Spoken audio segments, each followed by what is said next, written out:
Okie dokie. What are we reading about first? This one is called Shinkiro. Shinkiro. Oh no, that sounds like Shakira. Shinkiro.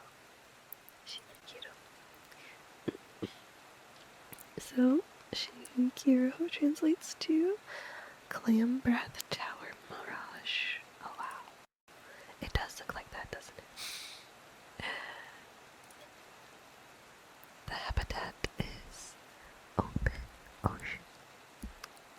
Appearance: Shinkiro are not yokai, but kai, supernatural phenomenon. They take the appearance of distant, fantastic cities with tall towers and giant pagodas. Interactions: Shinkiro appear out at sea on still nights, far off in the distance near the horizon. They only appear to sailors who are far from shore. Those who chase down these phantom cities never reach them. No matter how long they travel, the beautiful cities remain just as far away on the distant horizon. Origin: these mysterious illusions are caused by a legendary breed of giant clams, which breathe out fantastic images into the sky. These giant clams were known as Shin, and were believed to be holy beasts related to dragons. Today, Shinkiro remains a part of the Japanese lexicon as the word for mirage. While we understand the chaotic causes for this phenomenon today, its roots as a god are still preserved through the meaning of the kanji used to write the word Shin, meaning clam, Ki, meaning breath, and Ro, meaning tower. According to the legends, the mysterious cities that appears in these mirages are not just illusions, but a vision of Ryugu-yo, the mythical palace of Ryujin. Excuse me. Ryujin, the dragon king who lives on the bottom of the sea. That's cool. So they're just like mirages, basically. Interesting. I think it is cool. So it's not even a yokai, it's a kai. It's a supernatural phenomenon. I like it. It's pretty cool. Okay, let's do a random. Who's next? Ooh, this one looks interesting. It's smoke. Inera.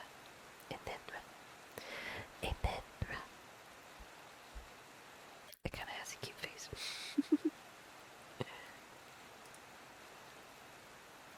So, Inra translates to smoky fabric.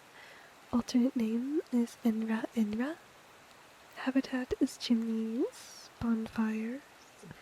Diet is combustible materials. Appearance: an Enra is a yokai made up of wisps of smoke, which rise up into the sky from fires such as the Tikibi bonfires, which farmers light to dispose of the remains of their harvests. As the smoke rises, human-like faces appear and disappear in its form. Behavior: an Enra is essentially just a personification of smoke. It floats about as it climbs into the air, billowing in the wind. Sorry, I don't know why Mochi's barking. 1 second.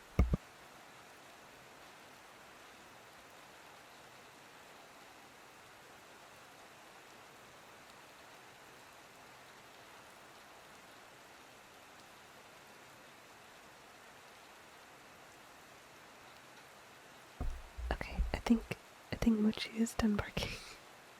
I think it's the male person outside. And that's why he barks for no reason.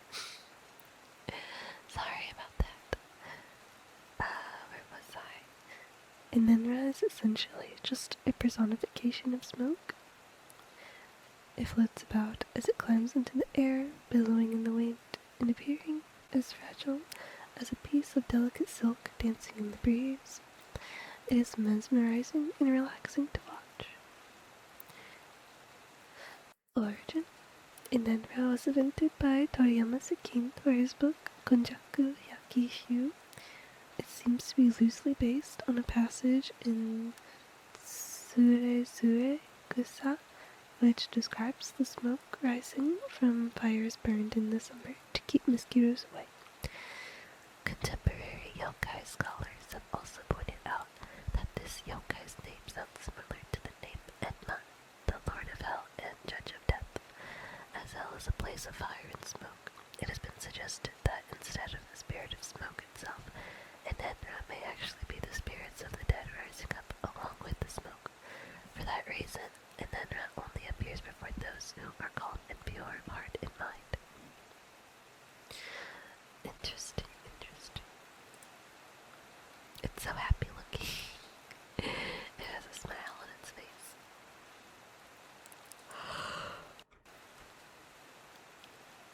I don't know what this one is, but it looks interesting. It looks like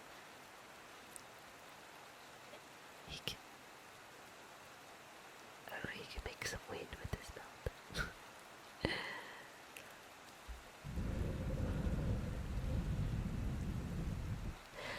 That's what this guy does. Kaze no Kami. Hello, welcome in, Ikigai. Hi, how are you? Nice to meet you. That's a cute emote.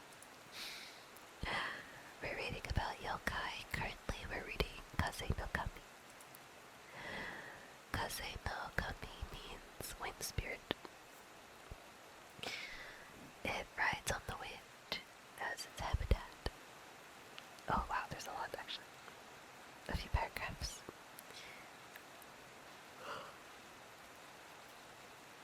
Excuse me. I yawn a lot this early in the morning.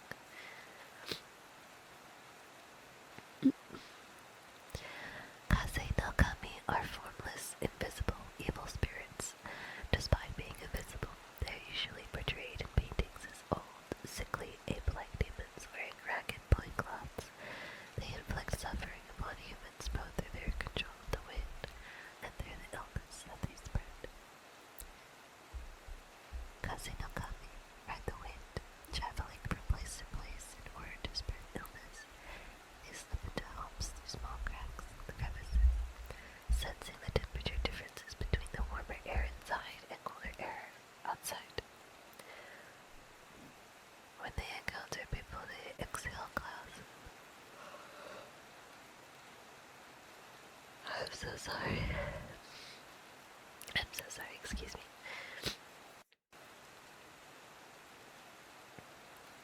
Traveling from place to place in order to spread illness.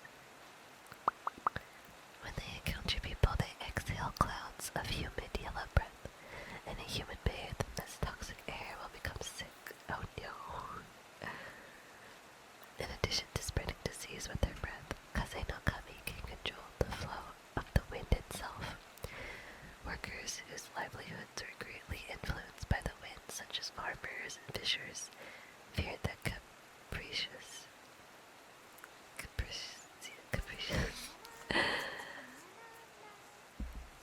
Thank you so much for the follow, Seal. Thank you. Hope you enjoy yours today. The capricious nature of Kaze no Kami. In many places, they were even enshrined as gods in order to avoid provoking their wrath.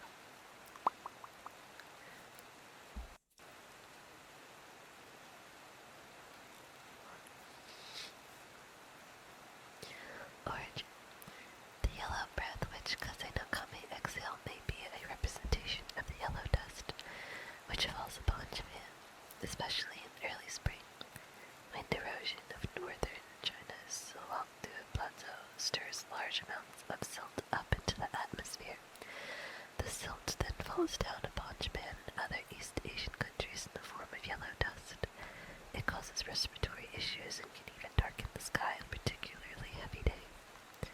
The combination of early spring's temperatures, fluctuations, humid winds, and yellow dust often cause people to feel sick. In old times, this was believed to be the work of malicious spirits. While advancements in medicine eventually ended the belief in wind spirits as carriers of disease, the superstition is preserved in the Japanese word for the common cold, kaze, which translates to ill wind. Similarly, the phrase kaze niyo, to encounter the wind, means to have bad luck or to suddenly fall sick. Very interesting. The sky is the cause for sickness, blowing his wind on us. Terrible.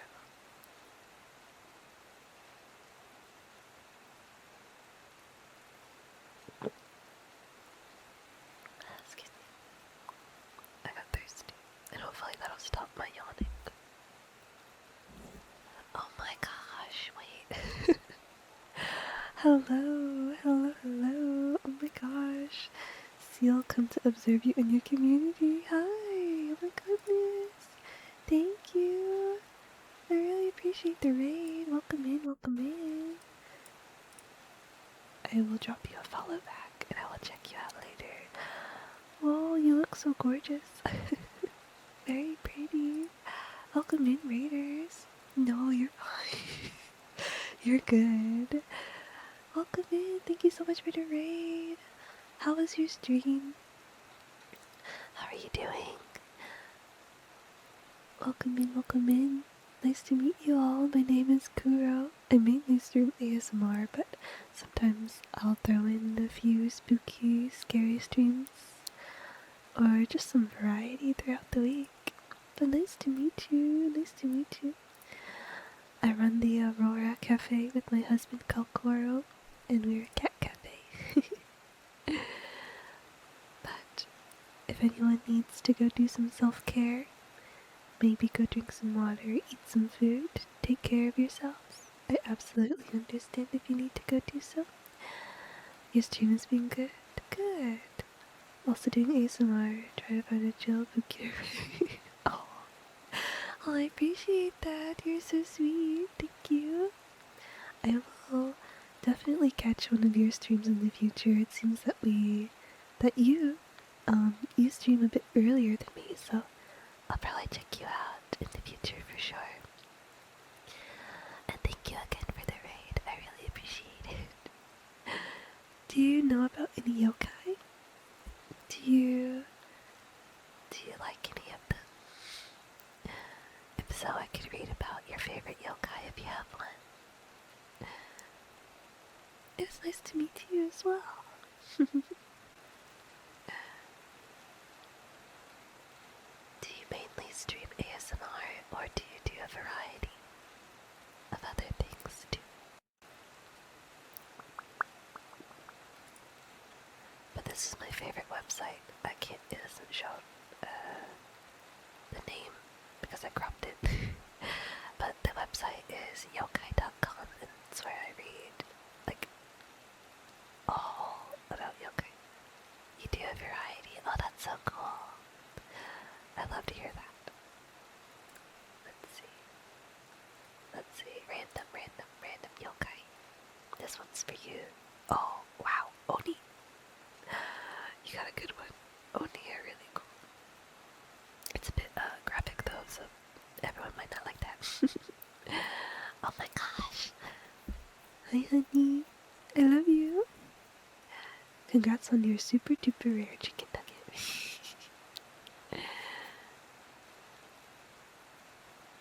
I hope that work is treating you well today, and congrats on your 60 stream streak. Oh my gosh, 60. Ah, thank you, honey, thank you.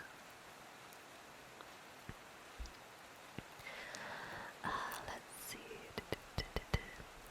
Oni translates to ogre or demon, and habitat is hell, remote mountains, caves, islands, abandoned fortresses. The diet is omnivorous, especially livestock, humans, and alcohol.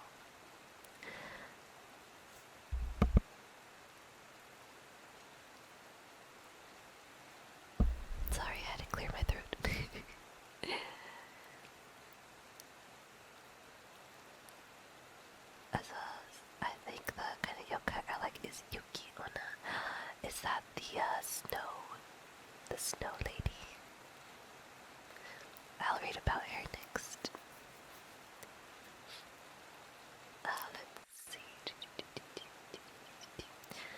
Oni are one of the greatest icons of Japanese folklore. They are large and scary, standing taller than the tallest man, and sometimes taller than trees.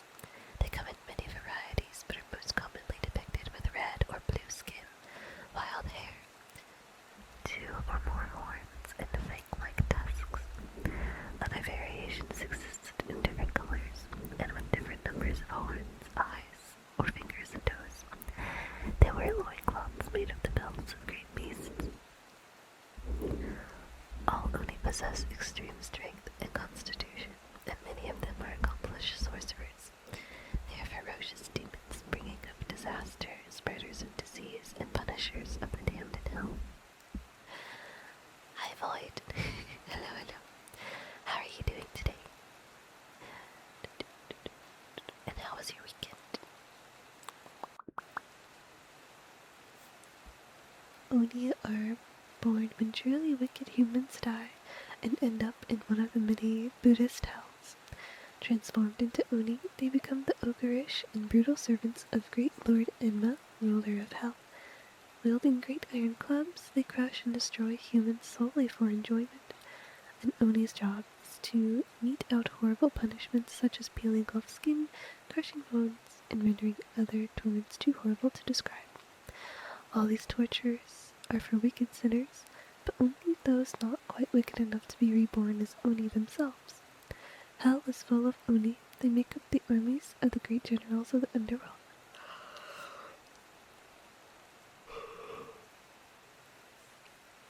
Excuse me. You're doing well. I'm glad to hear that. I'm also doing well. Thank you. Occasionally, when a human is so utterly wicked that his soul is beyond any redemption, he transforms into an Oni while still alive. He then remains on Earth to terrorize the living. These transformed Oni are the ones most legends tell about, and the ones who pose the most danger to humankind. Oh my goodness, thank you so much for the 10 bits. Thank you. You're so sweet. Hello, how are you? I'm doing good. I'm doing very good, thank you. How are you doing? I hope I don't mispronounce your name. Is it Duty? Duty? Welcome in, welcome in. Oni, isn't that a killer in Dead by Daylight? Yes. Yes, it is. I tried to play Dead by Daylight, and I don't know, I just couldn't get it. I couldn't get the hang of it. It does look really fun though once you're able to understand the mechanics and everything.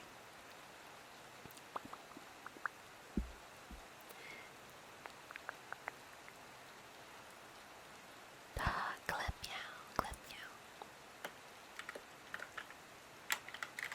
I don't know if I have any Pokeballs. Clem meow is cute. It gets tiring pretty quickly, yeah. It's hard. I've dedicated many, many years to a different game, so it's hard. You don't even have a Pokemon. You should do Pokestart, and you can get your first Pokemon. You're taking it from me. I'd like to see you try Poke Reviews. Okay. I see how it is.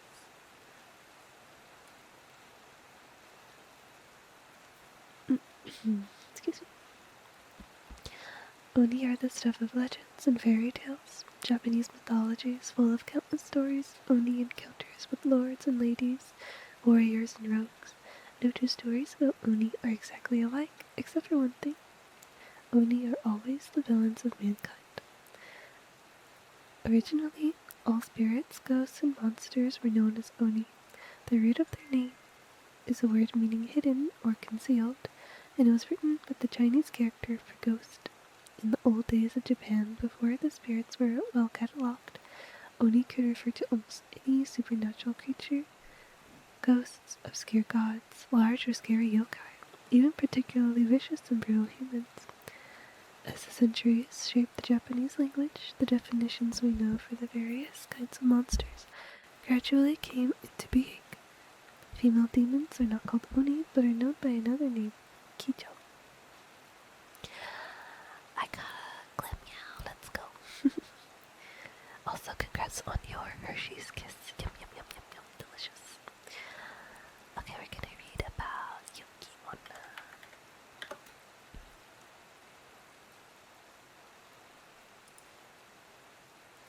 Okay, yes, definitely. Get some rest, and thank you again for the raid. To see you around. Yuki Onna is very beautiful. She is like a snow queen. Or, yes, snow, ice queen, snow queen. Yuki Onna translates to Snow Woman. Habitat is mountain passes or anywhere there is snow. Diet, life energy, but she can also eat ordinary food. Bubblegum. What? Bubblegum. What about bubblegum?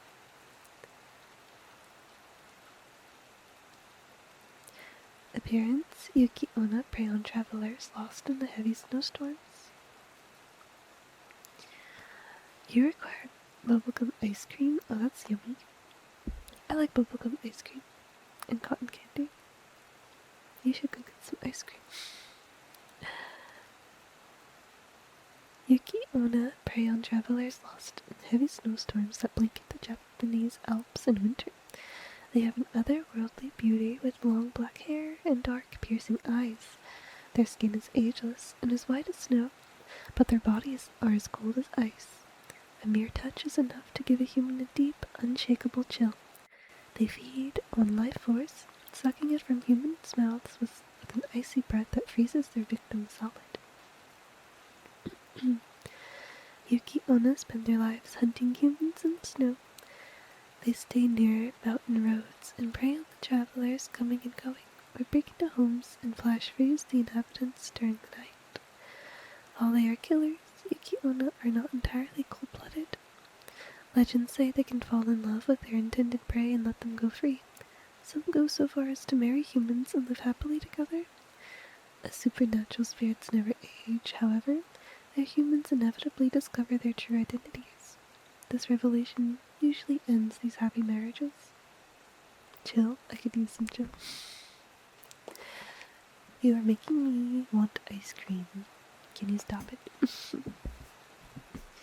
Or at least can you send ice cream to me? I recently had s'mores ice cream and it was so delicious. It had like the chocolate cubes and marshmallows.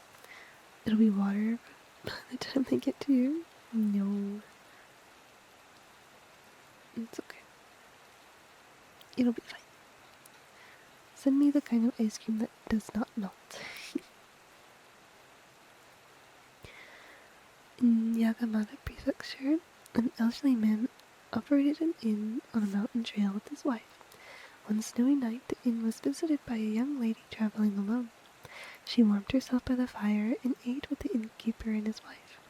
She was sweet and charming and extremely beautiful, so it was even more of a surprise when, in the middle of the night, during a fierce blizzard, she stood up and made to leave the inn. The innkeeper begged her not to go outside and took her hand to hold her back. It was as cold as ice. Merely touching it sucked all the warmth from the innkeeper's body. As he tried to keep the girl in the house, her entire body turned into a fine icy mist and shot up the chimney and out into the night. She's like Santa Claus. A man from Niigata Prefecture claimed that he had been married to a Yuki Onna. His wife was beautiful with piercing eyes and skin as white as a marble statue. While he loved to take long hot baths every night, his wife always refused to bathe. This puzzled him greatly. One particularly cold and snowy night, he insisted that his wife take a bath, otherwise she would freeze to death in the cold. She protested, but there was no reasoning with the man. Finally, she I don't know this word. Aquise? I don't know. When he went in to check on her a few minutes later, all he found in the tub were half-melted icicles. She melted. No. Yukiona is really cool. And maybe even misperceived.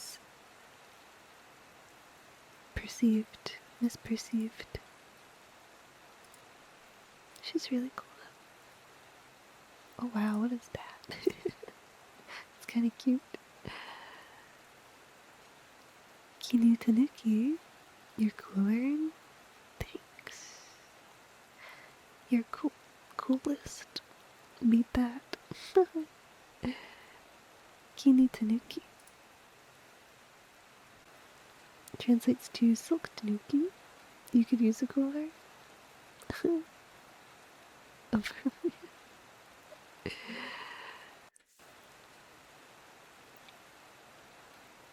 I forgot. Is it hot where you are?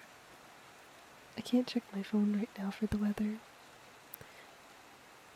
I think you were saying it's hot.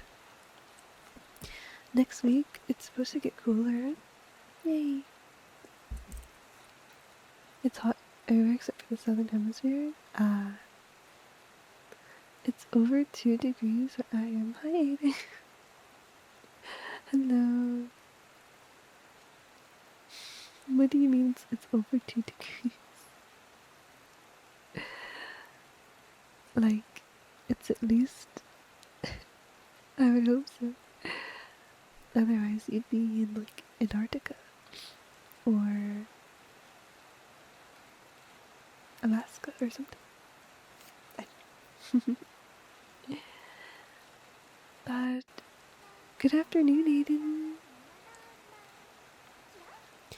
Thank you for the follow. Thank you. I hope that you enjoy your stay.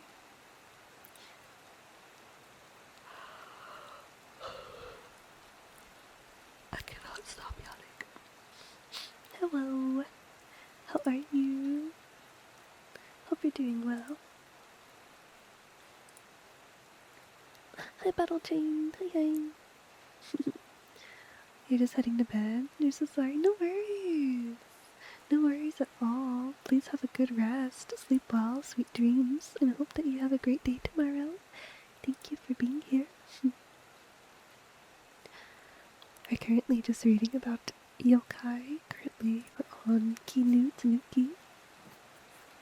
It's super cute. It looks like they're Santa Claus because they have the sack full of I don't know what. I guess we'll find out and see what is it.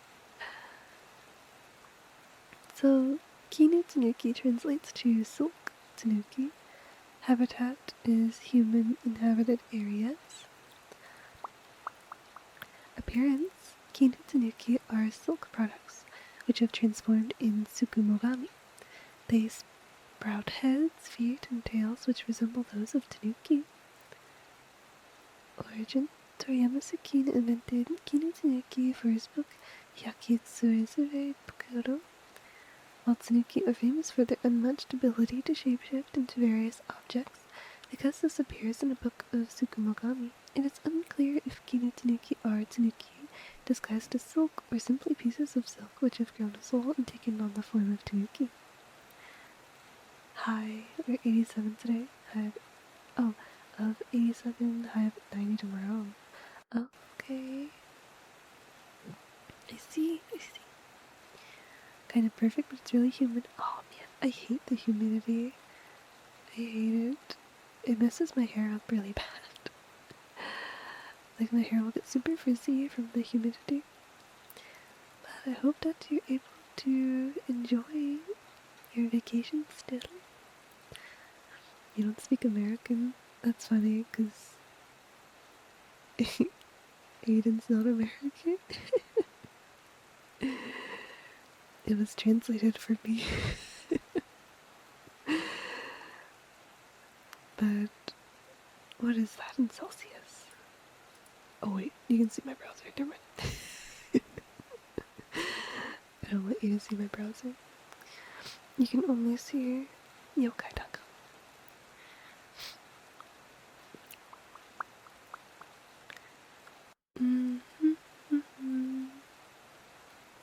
The name Kinu Tanuki contains a number of puns. Tanuki are famous for beating their bellies like drums. Traditionally, when silk was made, it was taken to a river and beaten with a wood board called a kinuta to soften it. I can't burp. Meow, thank you so much for the headbands. Thank you. Thank you. That's so cute. The paw. Congrats on your daily treat. Yum yum yum.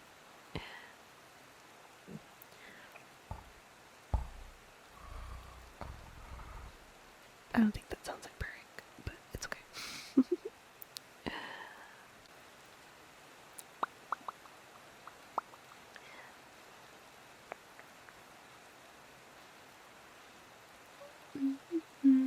Name Kinetsunuki is a portmanteau, connecting the beating action of Tanuki's bellies with silk and literally combining the words Kinuta and Tanuki.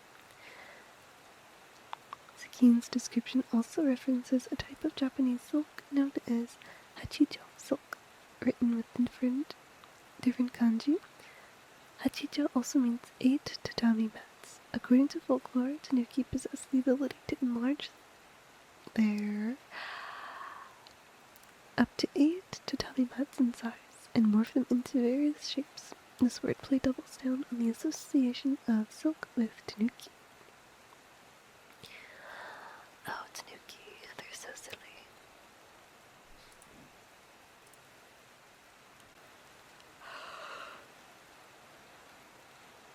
Oh wow, Kitsune. The original furry. Oh man, it's cropped. You can't see her ears. Let me try to fix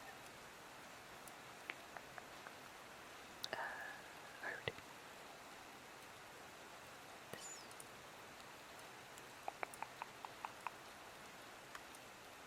There you go. Now you can see her ears too.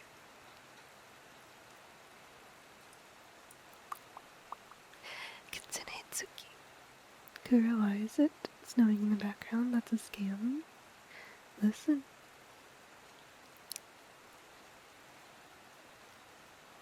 You can have snow whenever you want it if you come to the Aurora Cafe. Because it's always snowing here.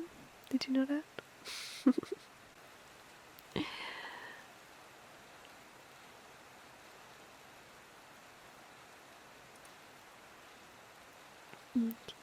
Well, now this is kind of weird. Hold on. There we go. Oop, what did I do? Okay. Insane lore drop to make up on the spot. It's not. It's true. It is so true. That's why we're the Aurora Cafe. Silly.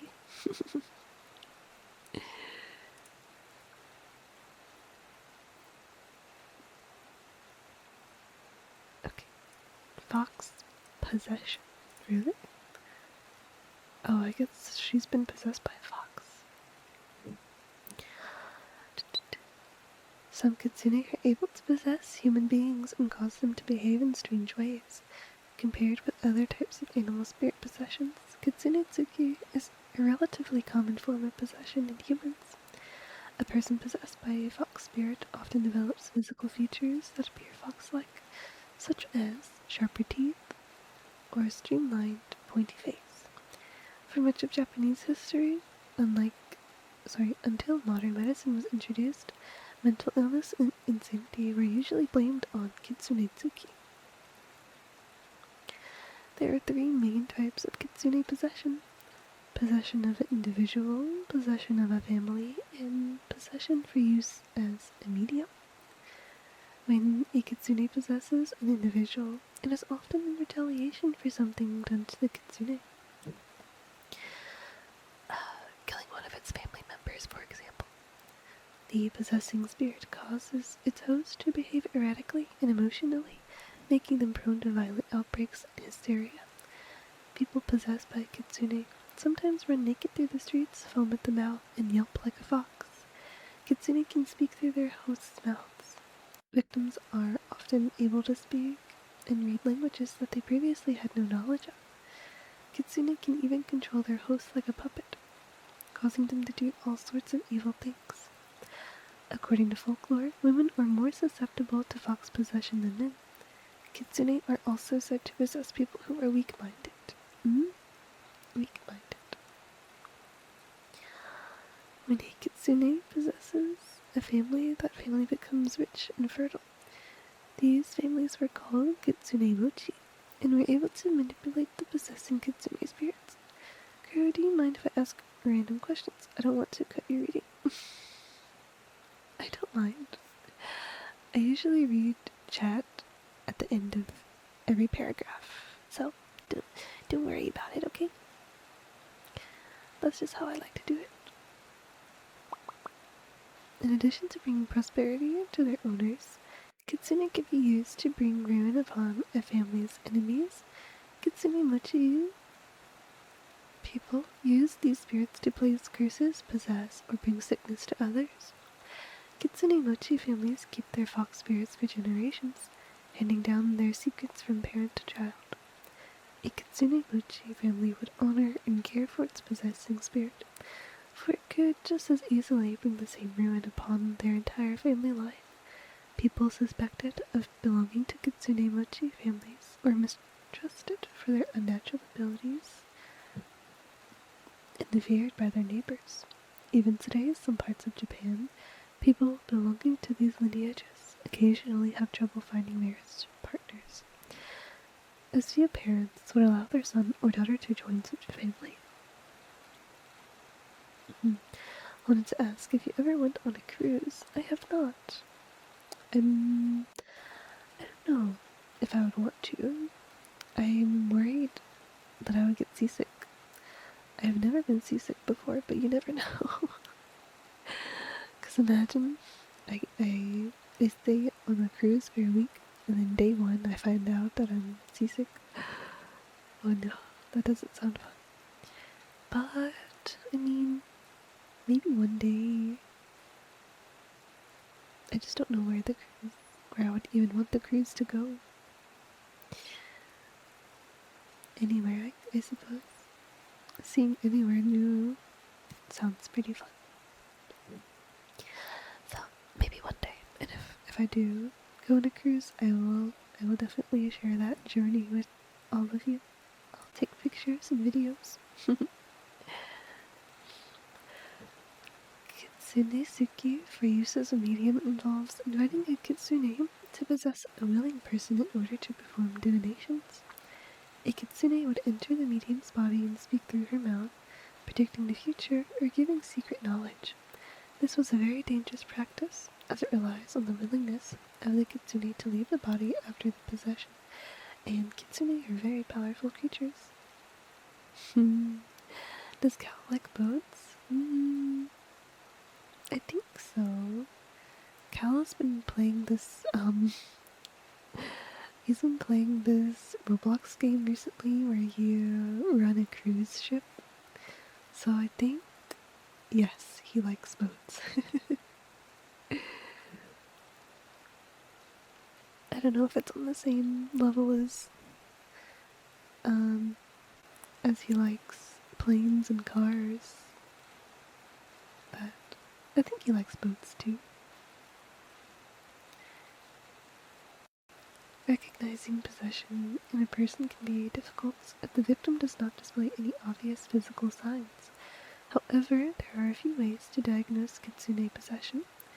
Despite living in a human's body, kitsune retain certain traits which can betray their presence. All kitsune love fried tofu and azuki beans. A possessed person will strongly crave these foods, often eating them large amounts and not filling up. A possessed person can also develop a strong fear of dogs. In addition, a small lump can often be found hidden on the victim's body, This is the place where the fox spirit resides. If pushed or pricked, this lump slips away and hides in another part of the body. It cannot be caught or removed by any physical means. Because of widespread belief in fox possession, a number of folk cures have been invented over the centuries to deal with it. Exorcism was usually performed at Inari shrines, as foxes are sacred to Inari. One fairly benign treatment included having the victim licked from head to toe by dogs, which foxes fear intensely. Other less fortunate victims were beaten or burned in attempts to drive out the fox spirit.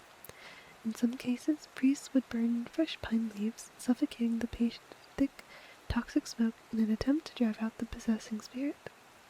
Unfortunately, this sometimes killed the patient before driving out the kitsune.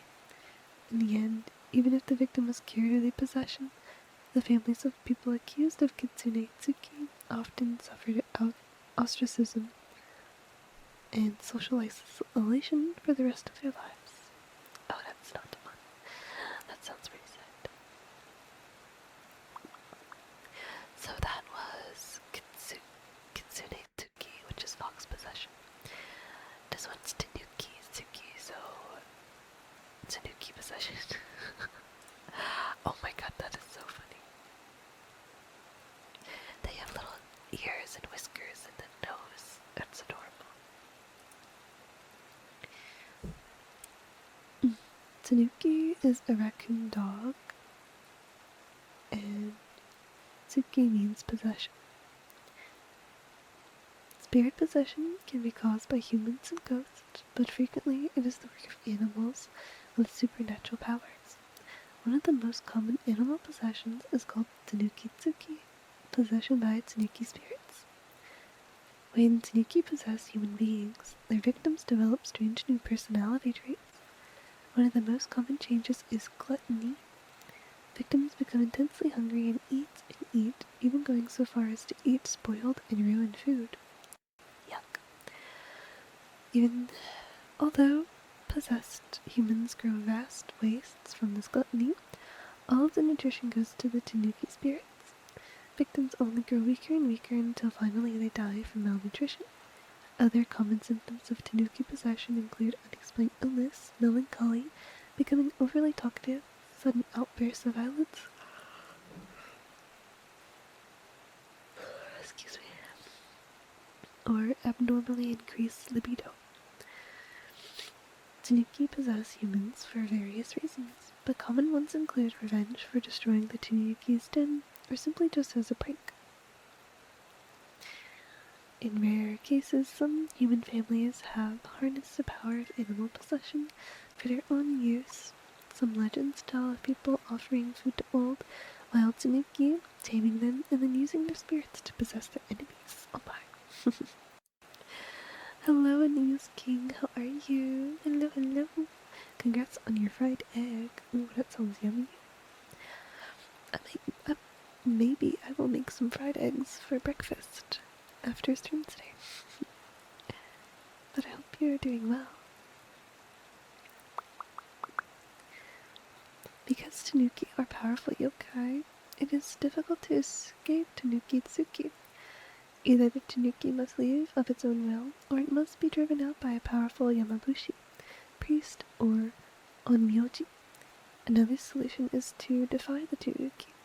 A tanuki elevated to the level of a kami will no longer possess humans. Many villages, particularly in Shikoku, have built shrines to worship particularly troublesome tanuki. You haven't had breakfast? No. I woke up at 10 a.m. and now it's 11:53. So I had to take care of the animals first. I feed the animals, let them go outside, and then I just don't really have time to eat. And I'm normally not hungry yet, but I do get hungry like midway through stream. So I'm starting to feel like, hey, what should I eat? What should I eat later? So just thinking about what I'm gonna have. And whilst you're on a farm, Well, I kind of wish I was, but no. I'm just referring to our cats and dog. And really the only one I let outside is Mochi. He's our dog, and he gets to go outside.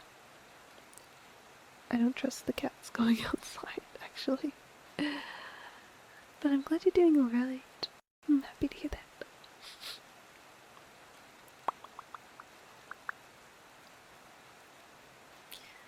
Ryoka no Tsukai. Ryoka no Tsukai.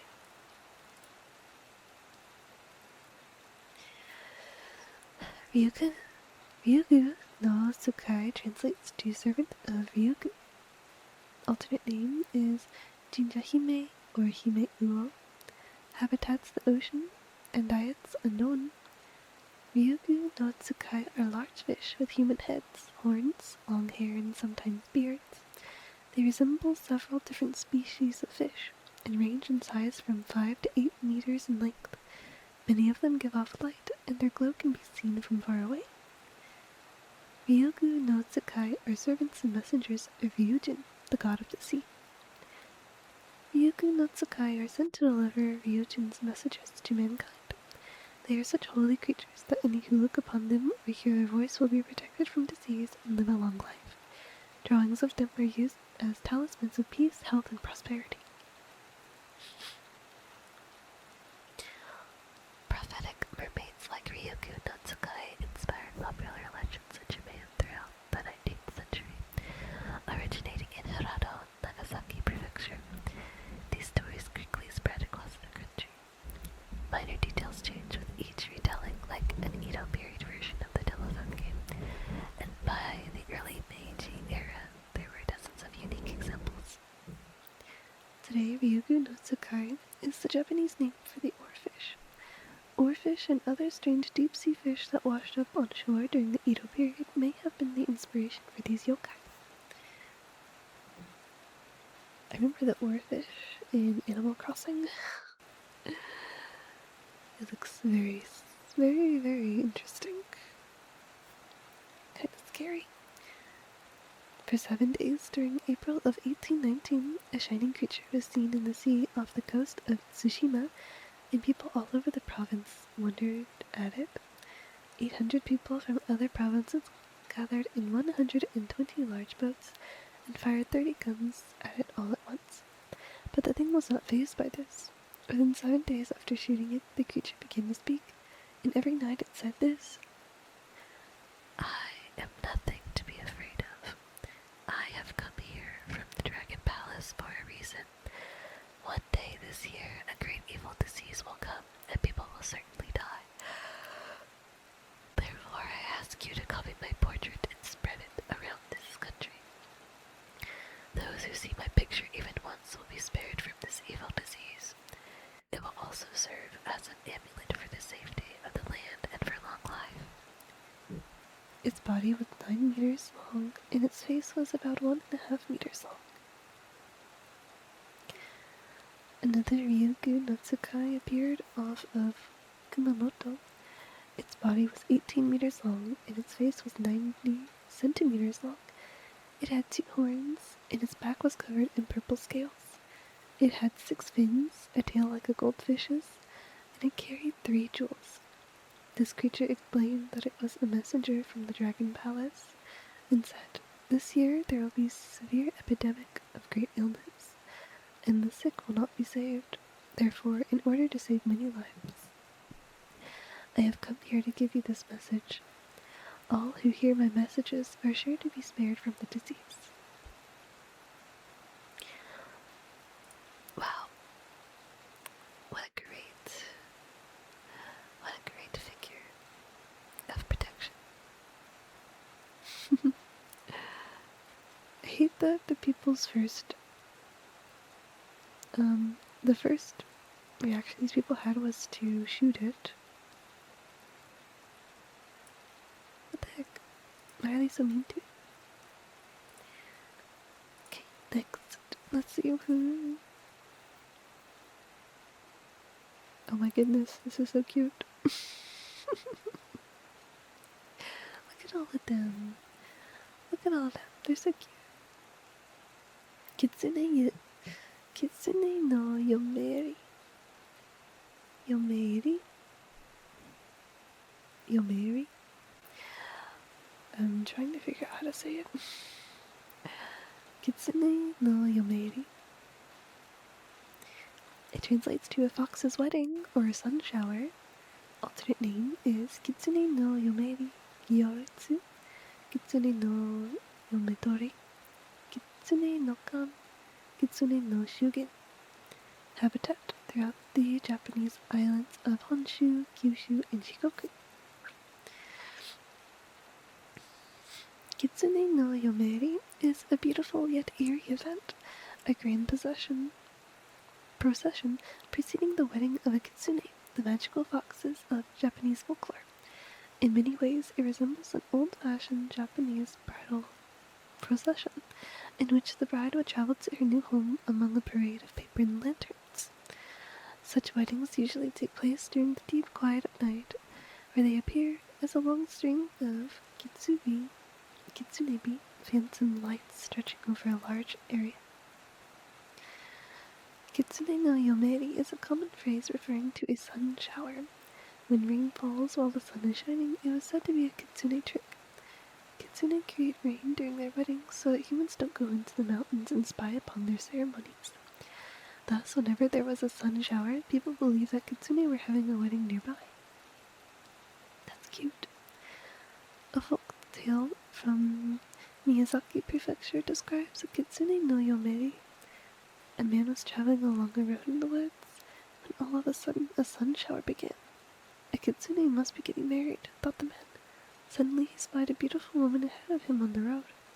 She turned back and smiled in his direction. He followed her as she walked, and every time she turned and smiled, he felt his heart flutter. The woman entered a grove of trees. She broke a few branches and slid them into her hair, and they turned into beautiful hairpins. She traced her fingers along the trunk of a large tree and circled around it. As she did, her clothing transformed into a fabulous white bridal kimono.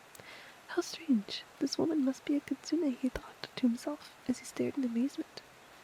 The woman approached a bamboo grove. Countless fox-shaped faces began to emerge from the forest. They were carrying long, ornate chests in a palanquin, which they had brought up to the bride for her to enter. Each of the guests were wearing a splendid kimono decorated with their family crest. I was right. It's a kitsune wedding. The man was excited to witness something so rare. The man followed the procession for a long time, deeper and deeper into the mountains. Finally, it arrived at a large manor with a straw roof. The kitsune all entered the manor. This must be where the ceremony will take place, thought the man. He searched around for a place from which he could spy on the ceremony. He found a small hole high up in the wall.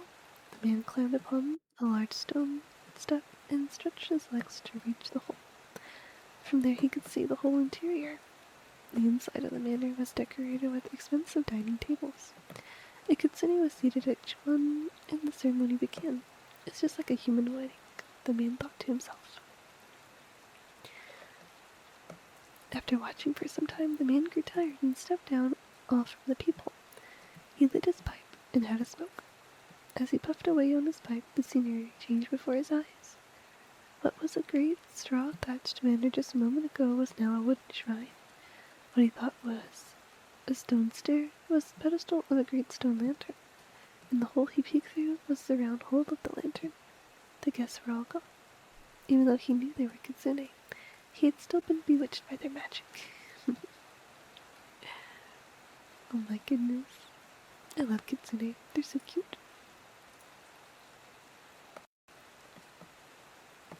Oh wow. Hashihime. Lady of the Bridge. No problem. Thank you for being here, Battle-chan. Have a great rest of your day or night.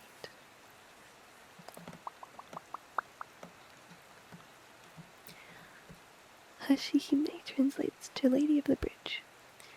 Habitat is very old, very long bridges, and diet is none. Hashihime are intensely jealous goddesses who inhabit bridges, and particularly very old and very long bridges. As goddesses, Hashihime may take different forms depending on occasion. However, they are commonly depicted wearing white robes, white face paint, an iron trivet, and carrying 5 candles. This is a ceremonial outfit used to perform curses. Hashihime ferociously guard the bridges they inhabit. As with most gods connected to a location, they are very competitive and jealous. If one praises or speaks positively about another bridge, while on top of Hashihime's bridge, or if one recites lines from a certain note play that features a woman's wrath as the main theme, something terrible is likely to happen to that person.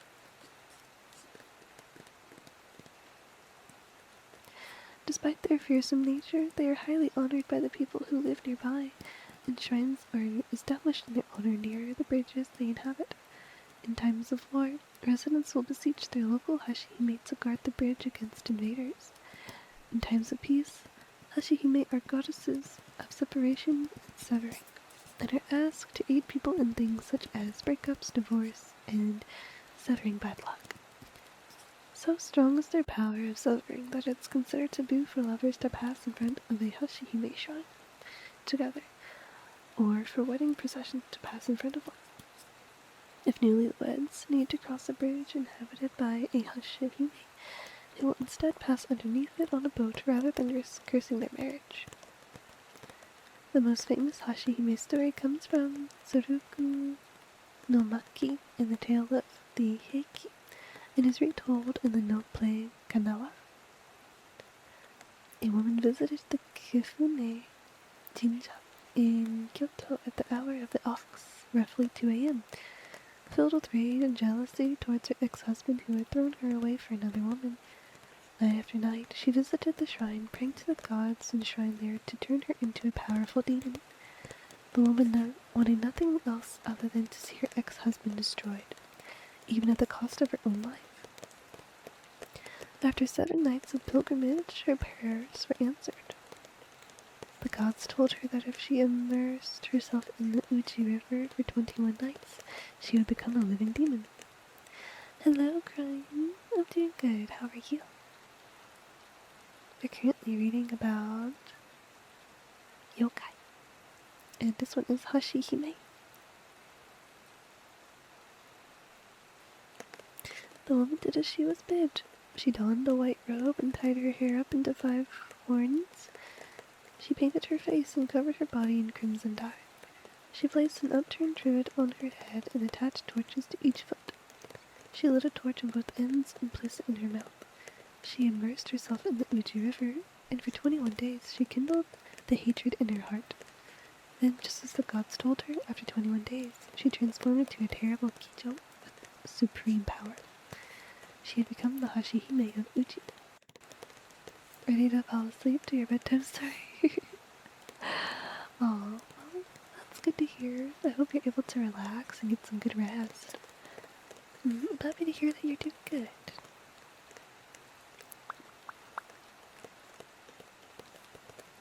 That night, her husband awoke from a horrible dream with a premonition of danger. He quickly sought out the famous onmyoji, Abe no Seme. Seme recognized the dream as a sign that the man's former wife would come and destroy the couple that very night, and promised to save them. He went to their house, recited magical prayers, and crafted 2 katashiro, magical paper doll representations of the man and his wife, meant to be used as substitutionary targets for the Kijo's rage. That night, as Senbei had predicted, the demon appeared. She attacked the 2 katashiro instead of the real couple, and Senbei's magic worked. Her power was reflected back upon her, and she was driven away. The demon woman, realizing that she could not overcome Abe no Senbei's magic, vanished, threatening that she would come back another time. I mean,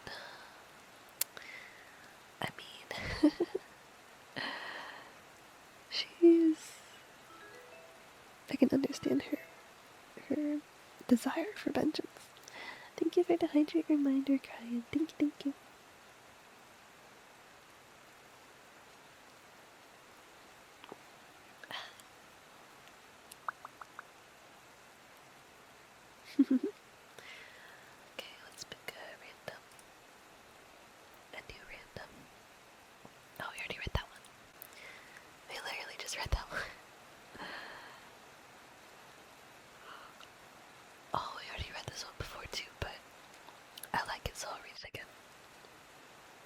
We read this one a while back.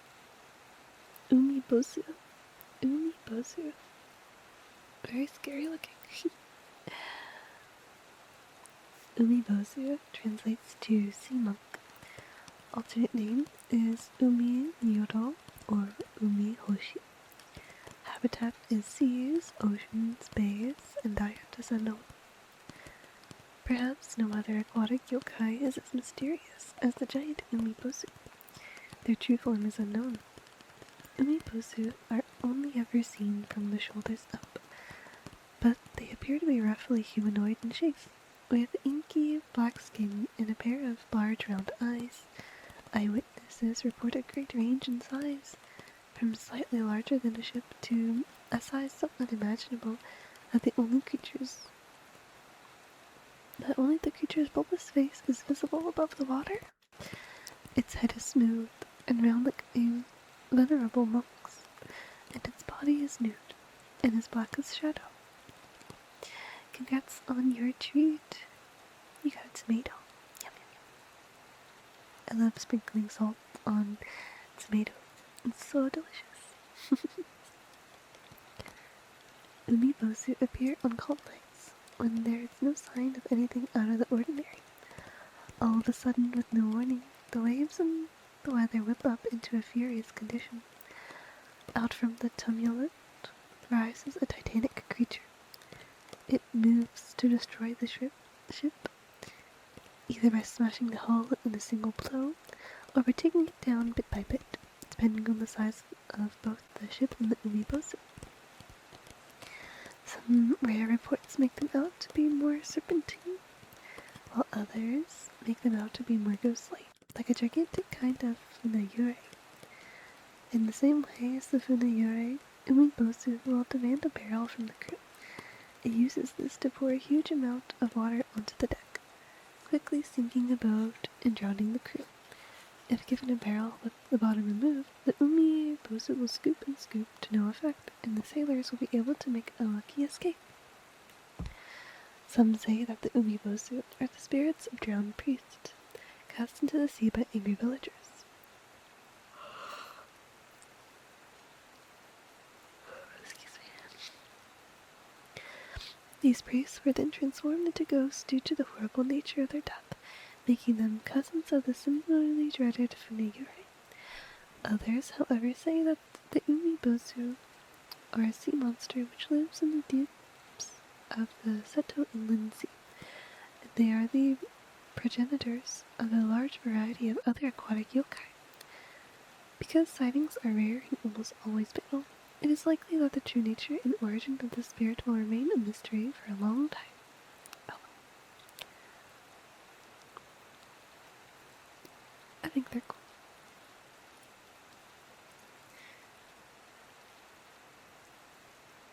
Next random. Kohara Koheiji. I remember this one a little bit. It's a bit of a long one.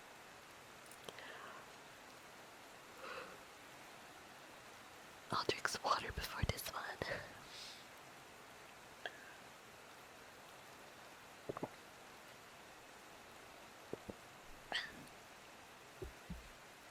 Okay. Kohara Koheiji. Kohara Koheiji. Kohara Koheiji. There is no translation. Kohara Koheiji is his name. Kohara Koheiji is a famous ghost from Edo period with strong connections to the theater. The real-life events that inspired his ghost stories supposedly took place around the year 1700. Over the years, rumor mixed with folklore and fantasy, until the story was finally written down 100 years later. In 1803's Tokushu Kidan Asaka no Numa, the strange tale of revenge from the Saka Swamp. His story was adapted into the kabuki play Ioi Otokisoshi, colorful fairy tales. Shortly after that, he remained a popular figure throughout the Edo period. The ghost of Kohara Koichi is said to jealously guard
because of his poor appearance, allowed the producers to save money on makeup, Koichi was cast as a ghost.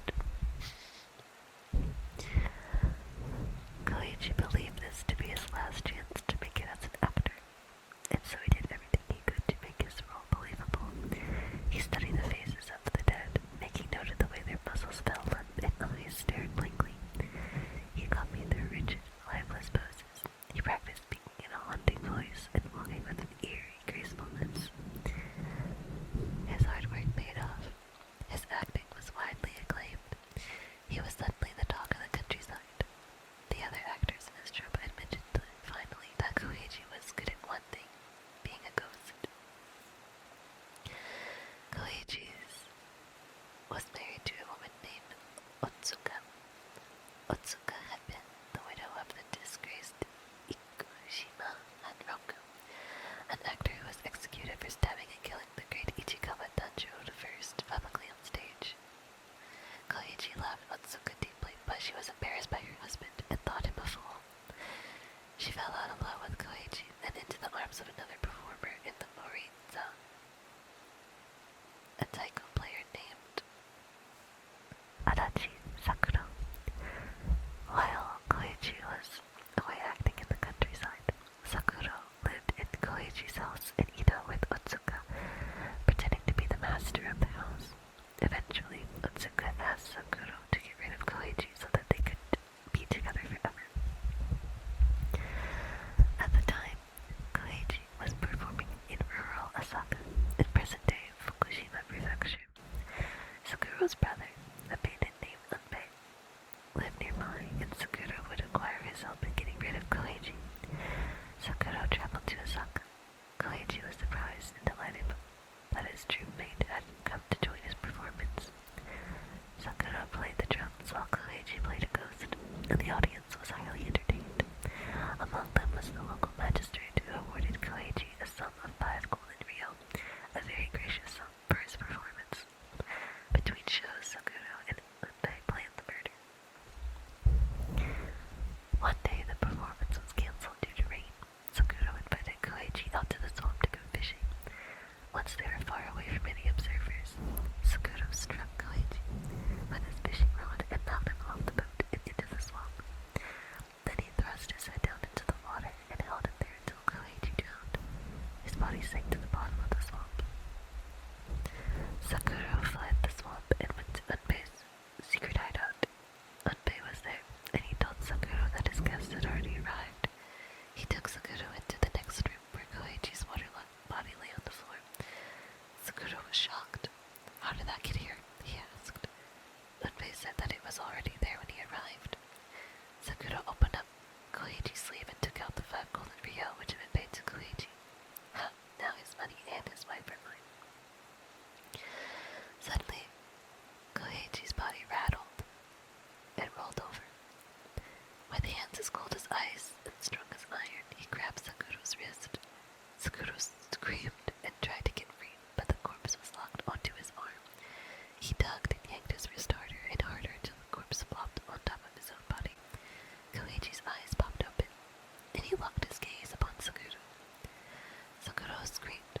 Unpei heard this and rushed into the room. The corpse was lying on top of his brother, eyes locked in a vengeful stare. Sakura was paralyzed with fear. Unpei tried to pull the corpse off his brother, but it wouldn't budge.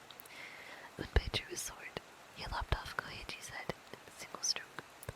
The head rolled across the room, but the rest of him still gripped Sakura's wrist tightly. Finally, Unpei cut off each of the hand's fingers individually. Sakura was freed. Without a moment's delay, Sakura fled out the door. He didn't stop until he reached Ito. When Sakura arrived to the Kawada residence, he called out for Otsuka. In a panic, he rapidly told her everything that happened: the murder, the ghost, the icy cold grip of the corpse, and its hateful eyes. Otsuka was confused. Koichi just got home a little while ago. He was tired, so he's resting in the back room. Sakura couldn't believe it. He took Otsuka's hand and timidly crept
Otsuka's fidelity.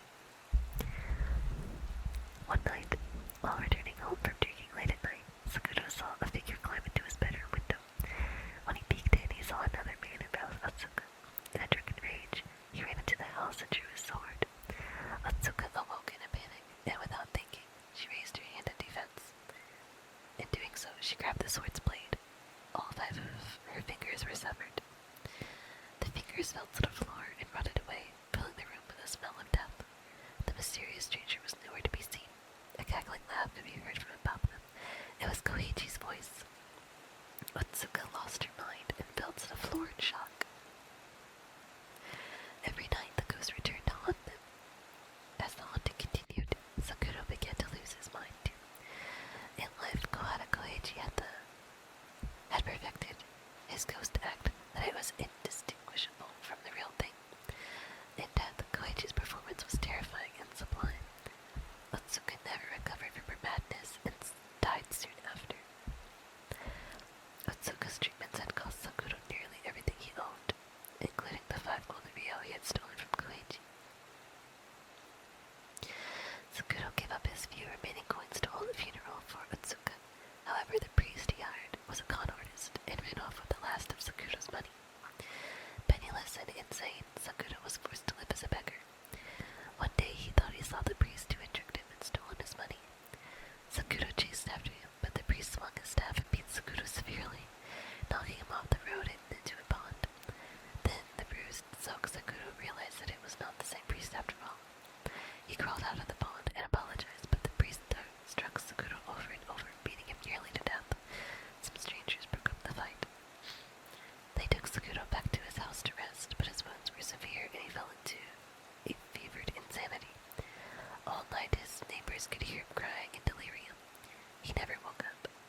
When they found him the next day, Sakura's body was bloated and discolored, just like that of a drowned corpse. Sometime later, the great Ichikawa Tanjiro II heard of the story of the famous ghost actor Koichi's tragic murder. He pitied him and offered prayers in his honor. As he prayed, the drowned ghost of Koichi appeared behind him. "Koichi, you were only ever good at being a ghost," said Tanjiro. With that final recognition, Koichi's ghost seemed content and vanished. Oh my goodness. What a crazy story, right? I do enjoy this story of revenge. But this guy, what's his name? Sakura? Yeah, he deserved it. And so did the wife, Otsuka, for being unfaithful.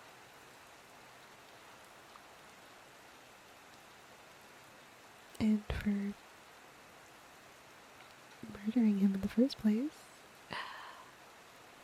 Oh, this one's cute. Kappa Musume. Aww. Most of the time, kappas are scary, but this one looks pretty nice. Kappa Musume. Translation: Kappa daughter or Kappa girl. Habitat: villages near rivers or lakes, and diet is omnivorous.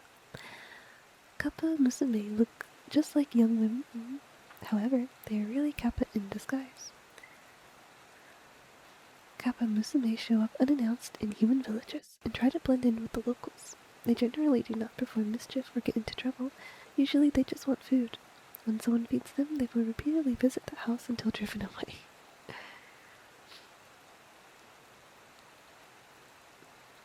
Folk tales about Kappa Musume are found in many parts of Japan. While the minor details differ, the general pattern is the same. A cute young girl shows up, and some kind of humans offer her food. Eventually, the humans suspect she may be a kappa and end up betraying her. Her disguise revealed, she runs away and never returns. Long ago in Hayakawa, Yanmanashi, there was a husband and wife who lived by the riverside. One April, as they were preparing to plant their garden, a strange young girl suddenly approached them from out of nowhere. They invited her to their home and offered her some tea and yams. Although she eagerly spoke to them, they could not understand anything she said. She was clearly not a girl from their village. The couple consulted with other villagers about what to do with the girl. Someone suggested that she might actually be a kappa disguised as a human girl. The couple were so creeped out by this thought that they decided to test the girl by feeding her something that kappa hate, the juice of a bottle gourd. The next day, the girl visited their house again. They once again offered her tea, but this time they mixed it with some bottle gourd juice. The girl gulped down the tea, but as soon as she had done so, her face turned a sickly green. She clamped her hands over her mouth and ran to the river, disappearing into the depths. The couple thought, aha, she was a kappa, but they didn't feel relieved. In fact, for a long time, they wondered if they had done something bad. After all, the girl hadn't done anything wrong. In Gunma Prefecture, near the upper reaches of the Kiryu River, there was a cave in which a kappa taking the form of a young girl lived. Kappa. The nearby villagers all knew that she was a kappa in disguise, but since she was cute, she never did any harm to them. They let her be. Every now and then when she got hungry, she would go to one of the farmhouses and eat her fill of roasted soybeans. One day the farmer whose house she visited was all out of roasted soybeans. She didn't want to disappoint the young girl by giving her nothing, so she filled a small bag full of pebbles and handed it to her. Afterwards, the kappa was never seen again. Oh man, I like this one. Kappa Musume. Super cute, super sweet. She just wants food. Kappa kappa.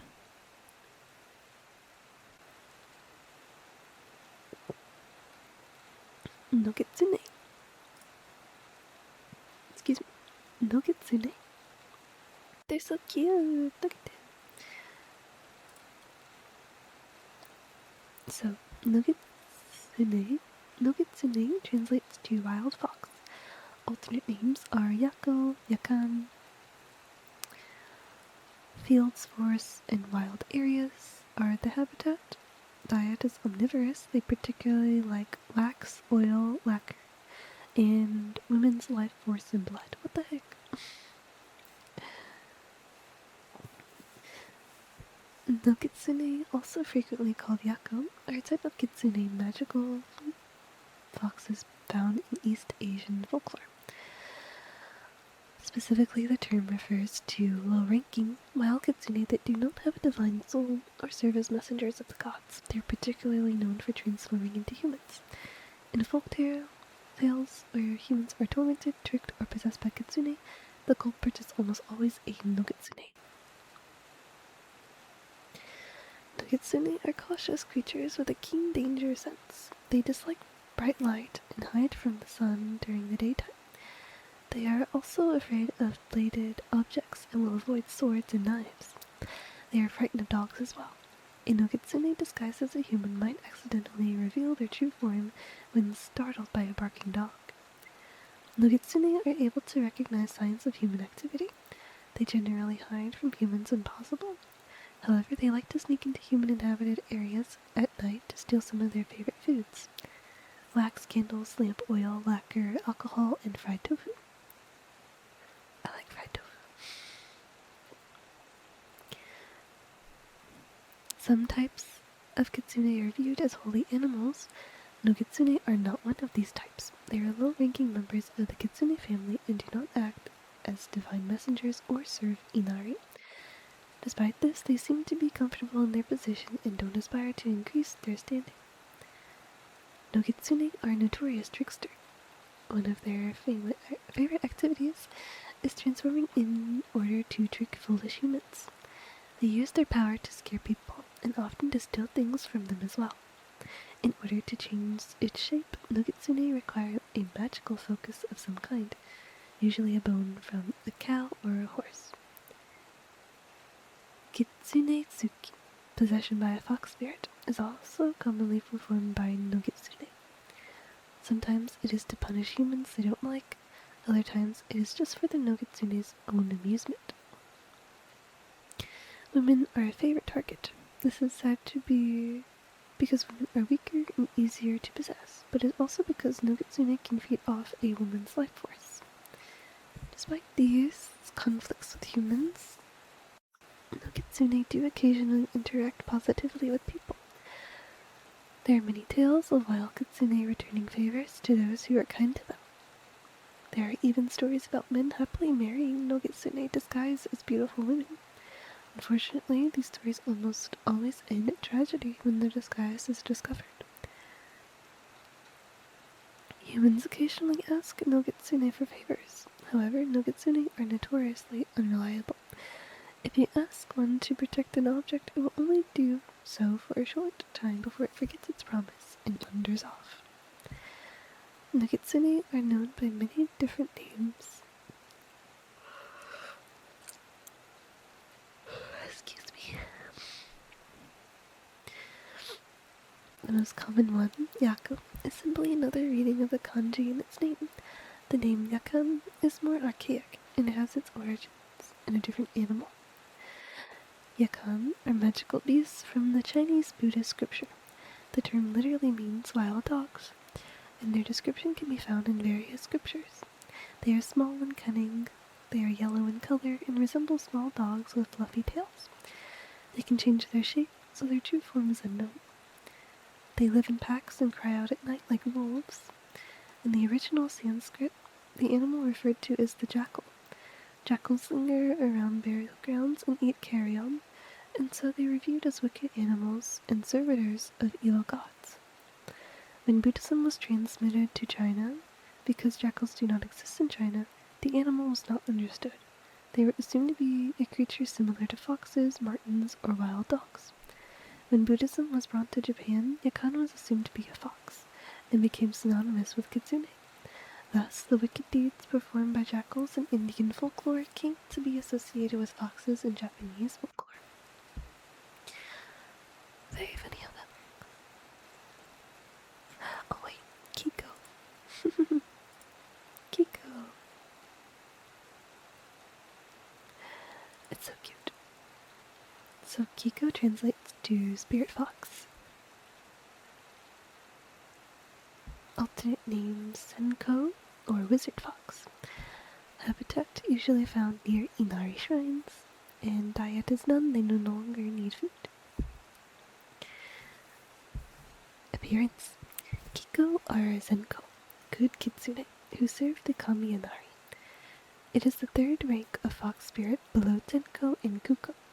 In general, Kiko are between 500 and 1,000 years of age. They can have as many as 9 tails depending on their age. Most Kiko are white-furred foxes, Byako, black Kuko, gold Ginkgo, and silver-furred Ginkgo. Kiko also exist. They are spiritual beings without true physical bodies and can take many different forms. Occasionally they appear in human form, usually as beautiful women.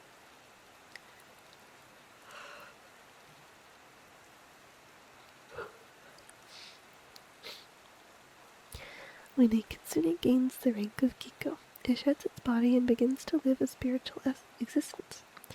Their duty is to act as servants and messengers of Inari Okami, one of Shinto's major gods. The vast majority of kitsune in Inari's service are Kiko. While they are not particularly high-ranking, they do rank above the foolish wild kitsune, also known as no kitsune or yaku.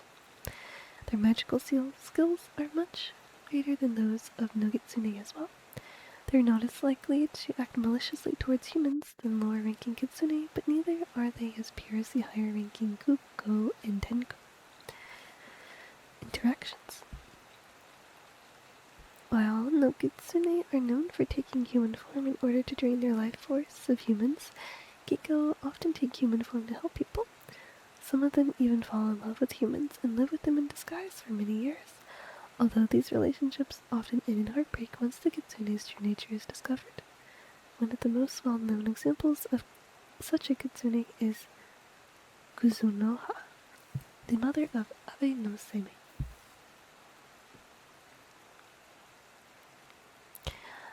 So cute.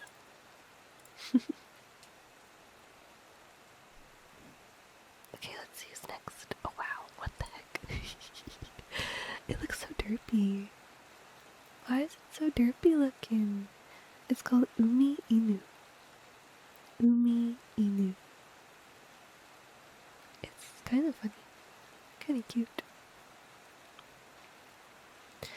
So, Umi Inu translates to sea dog. Habitat is oceans, diet is carnivorous. Umi Inu are mysterious sea monsters found off the coast of Kochi Prefecture in southern Shinjuku. They have powerful jaws with many teeth, but their physical appearance is unknown. Umi Inu bite into the bows or rudders of boats with their powerful jaws. They are strong enough to hold the boat in place and keep it from moving. Few fishermen have escaped their attacks and live to tell about it. Thank you so much for the follow, Ainsley. Thank you, thank you.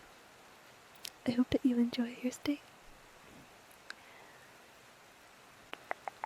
Umi Inu appear in Nanroshi, an 1815 compilation of records and essays from Tosa's province, now Kochi Prefecture.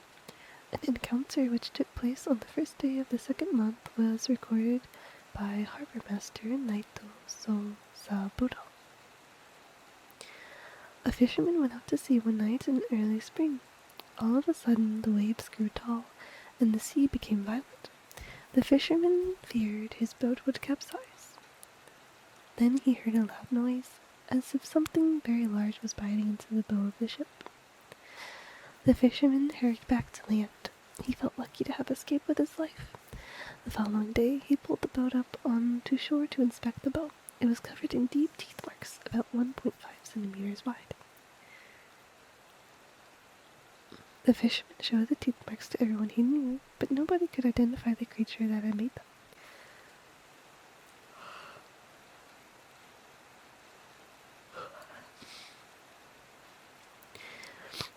Finally, an elderly man from the countryside recognized the marks.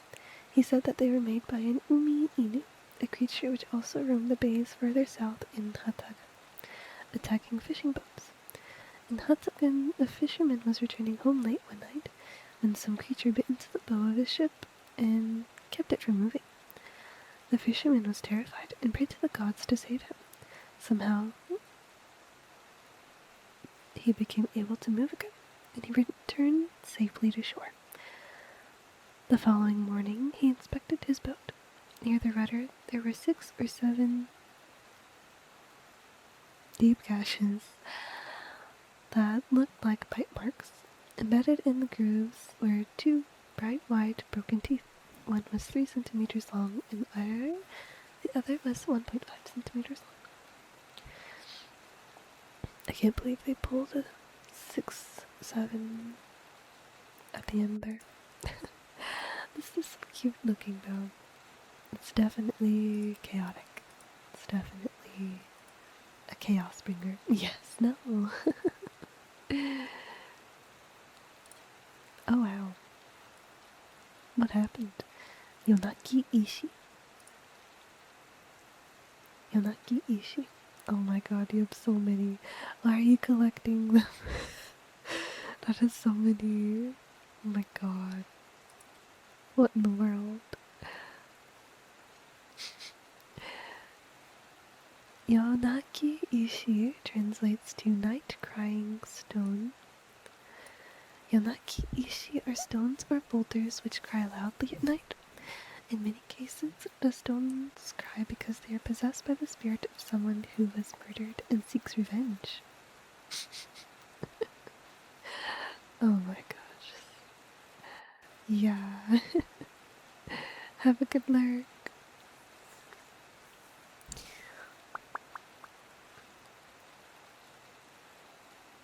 Yonaki Ishi are stones or boulders which cry loudly at night. In many cases, the stones cry because they are possessed by the spirit of someone who is murdered and seeks revenge. However, in some cases, it is the stone itself that cries, and not a person's spirit haunting it. The most famous Yonaki Ishi comes from Kakegawa City in Shizuoka Prefecture. Long ago, a pregnant woman was walking home through the steep mountains. She had reached the Sayo no Nakayama Pass when she needed to stop for a rest. She leaned against a large round boulder to catch her breath, but suddenly a bandit appeared. He slashed at her with his blade and would have cut all the way through her if the sword hadn't also struck the large boulder she was leaning against. The bandit grabbed her purse and fled into the night. the wound was a fatal one, and the woman bled to death. Thanks to the blade striking the rock, her baby was not hurt by the attack. It emerged from her body through the stab wound. Although the mother was dead, her soul was so driven by the need to protect her child that it got stuck in the boulder. From then on, every night, the rock would wail and cry loudly. This Yonaki Ishi became known as one of the 7 wonders of Shizuoka. A priest from a nearby temple heard the crying. When he went to investigate, he discovered the newborn baby lying beside the boulder. The priest took the baby to his temple and raised him, naming him Otohachi. When Otohachi grew up, he was apprenticed to a sword sharpener. After many years, he became an accomplished sword sharpener as well. Thank you so much for the follow. Thank you. I hope you enjoy your stay. One day, a samurai appeared before Otohachi and commanded him to repair his chipped katana. Otohachi was surprised by the terrible crack in the blade. The samurai casually explained that the blade had been chipped many years before when he struck a stone in the Sayona Nakayama Pass. Otohachi realized that this samurai was the bandit who murdered his mother. Otohachi stood up, gave his name, and then took his revenge. Oh wow. That's crazy. How it came full circle like that.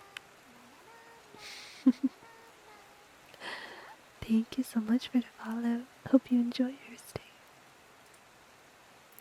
Wow, this one's really pretty. Kariopinka. Kariopinka. Very pretty.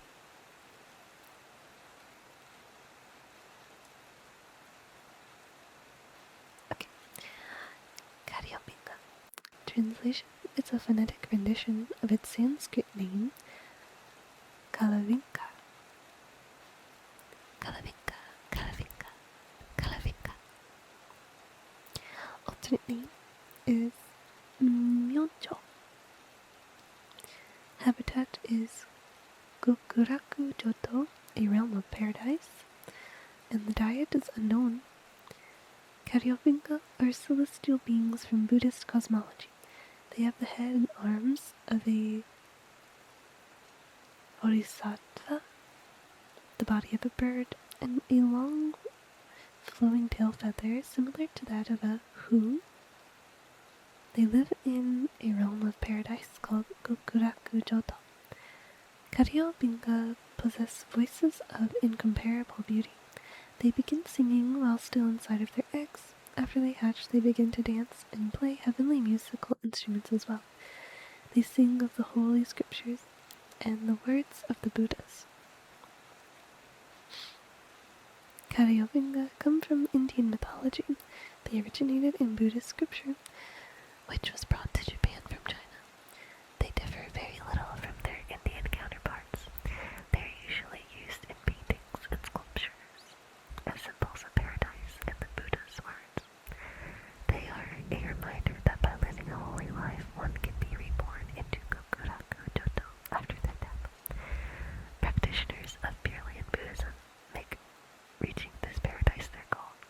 Gokuraku Joto is a pure land of utter bliss, a celestial kingdom created by Amida Buddha.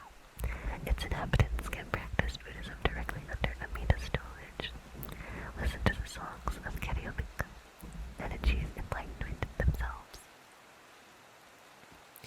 So pretty, so pretty. I love it.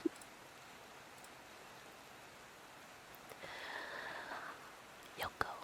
Oh wow. They're so silly. Yoko. Yoko. Yoko translates to strange fox, and alternate name is Kitsune or Bake Kitsune. Habitat is forests, fields, and mountains.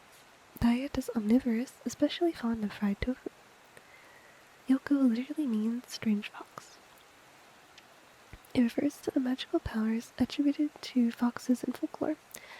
Normally, foxes are referred to simply as kitsune, although terms like yoko and bake kitsune can be helpful to distinguish between the animals and the folklore. Yoko appear essentially identical to ordinary foxes. However, as they grow older and more powerful, they undergo physical changes. After many years of life, their fur becomes golden, and they begin to acquire additional tails, up to a maximum of 9. Kitsune have a complex society which mirrors human society. They are divided into 2 main categories, Yako and Zenko. Yako are wild kitsune who have no master. They are not concerned with social advancement and enjoy playing tricks on humans. Zenko are good kitsune who serve the god Inari. They continue to acquire new social ranks and honors as they age, and they do not harm humans. Kitsune are most famous for their ability to change forms. To learn this skill, young kitsune place an object on their head, face the Big Dipper, and pray. The object is usually a human skull or a bone from a cow or horse. Other objects may be incorporated into the spell to improve the disguise. For example, to disguise itself as a cook, a kitsune might place a piece of kitchenware on its body. To transform into one of their favorite disguises, a beautiful young woman, they use leaves, a lily pad, or duckweed, which transforms into long, elegant hair. As kitsune grow more powerful, they no longer need props to create complex disguises. Origin: almost every village in Japan has stories about kitsune creating mischief or performing good deeds for the locals. Some kitsune are well known across entire regions. They're really cute, even if they can be mischievous.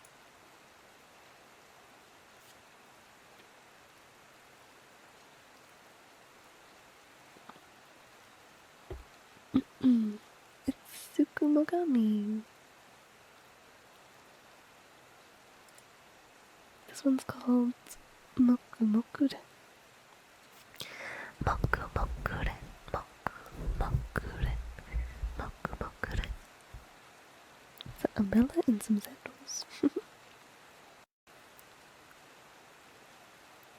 Mokumokuren translates to many eyes. Appearance: if not properly taken care of, shoji, The paper sliding doors and windows found in Japanese houses. they can be easily damaged and riddled with holes. When shoji have gone too long without repair, ghostly eyes begin to pop out of the holes, watching all that goes on inside of the house. Behavior: Mokumokuren are harmless but incredibly creepy. Their true danger lies in who their companions might be. Mokumokuren often work in concert with other Tsukumogami and are usually a sign of a greater infestation of yokai. Well, yeah. They're kinda cute though. But I guess we're talking about the sliding doors in the back. They have a bunch of eyes on them.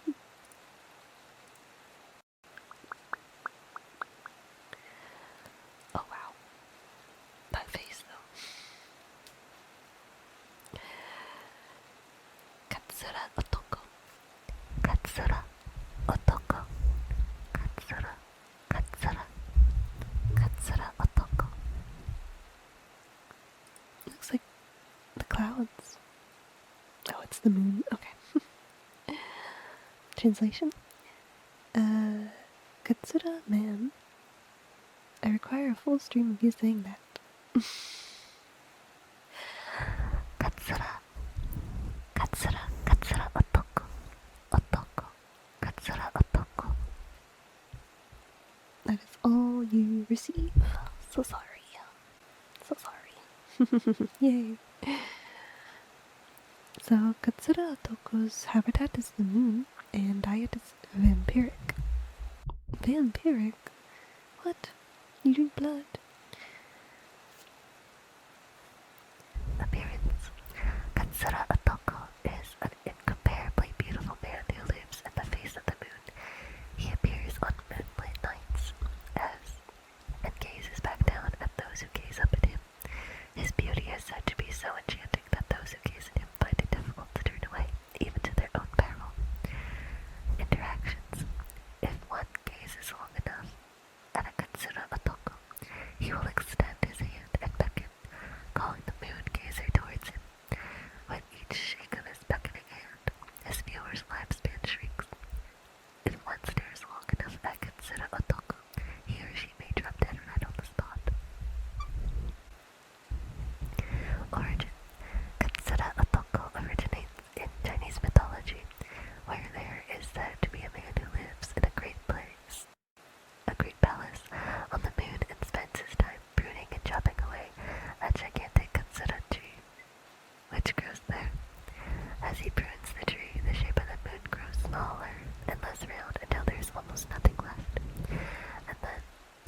slowly grows its branches back. Sort of a just a story to explain the waxing and waning of the moon. Katsura otoko, otoko, otoko. I do like saying it. I like that name. Okay, next. Nue, Nue. Nue is a mix of different animals. There is no translation. It's written in the character connoting night and bird. Habitat is unknown. It's only seen in the sky, accompanied by black clouds, and the diet is unknown. Appearance.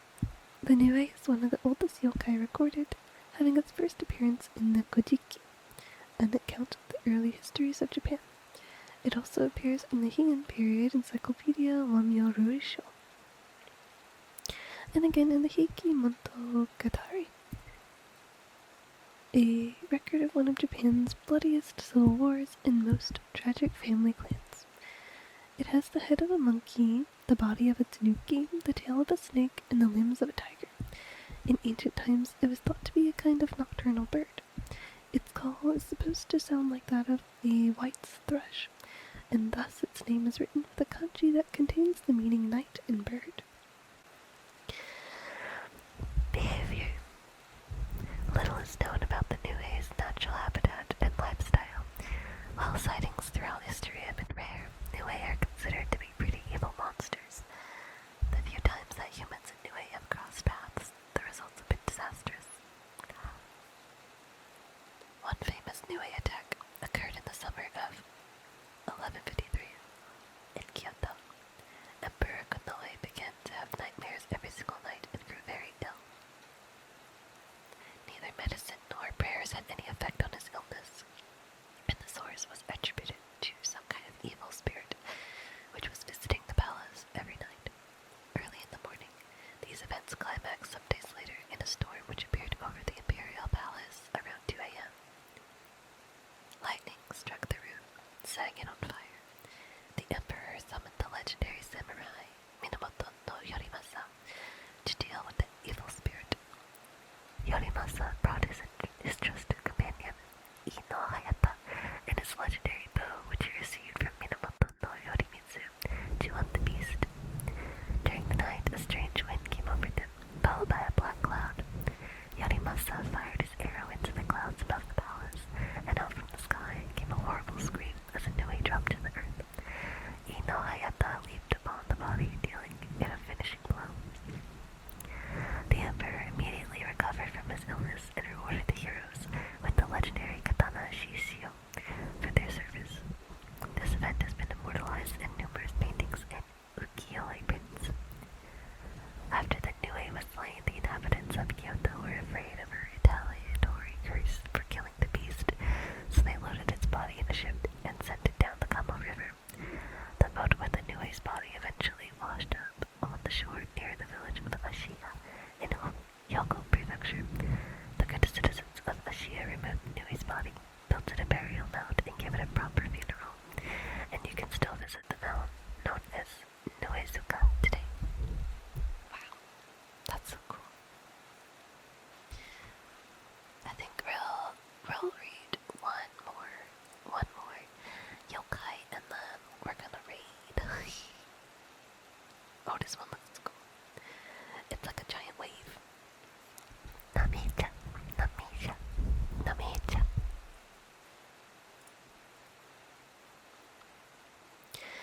Namicha translates to wave snake.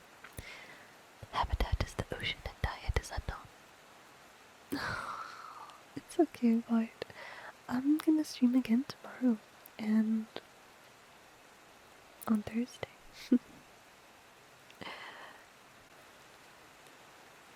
The Miyata are tall, twisting waves which appear on the surface of the ocean like serpents rising out of the sea. Their bodies are made entirely of water, but they move about in a way that resembles a snake or a dragon. The sea foam on the top of the wave takes on the appearance of facial features such as eyes, a mouth, and tongue, and horns. Smaller adjacent waves make shapes like arms or claws. Behavior. Namicha exist in painted form only and do not have any legends describing their behavior. Whether they are meant to be distinct creatures or just a mysterious oceanic phenomenon is unknown. Origin. Namicha is one of the 11 yokai appearing in Bakemono Suzushi Yamaki, an Edo period scroll. The creatures in the scroll are not found elsewhere in folklore and are presented as pictures and names only. No textual descriptions or legends of these yokai exist, leaving everything about these creatures up for speculation. It may be a personification of an oceanic phenomenon such as a rogue wave, perhaps sent by a sea dragon living beneath the surface. Ooh, hello, Dad. Sorry, one sec.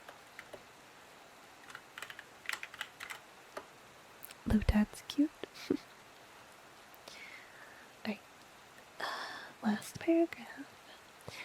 Although Namicha's name means wave snake, snakes are often considered to be relatives of dragons, much as the word serpent in English refers to real-world snakes and fantastic dragons. Even during the Edo period, the notion that animals transform from one form into more powerful forms or different creatures entirely was a prevalent folk belief, based on the accompanying illustration and the fact that bodies of water are strongly associated with dragons, such as the Dragon King who rules the ocean. It is likely that Namicha is meant to represent a dragon and not a snake. I can see it. It does feel more like a dragon. Lloyd, that is not allowed. You are not allowed to steal from me. You don't even have a trainer pass yet, so. Okay. No, I didn't even catch it. So sad. It's okay.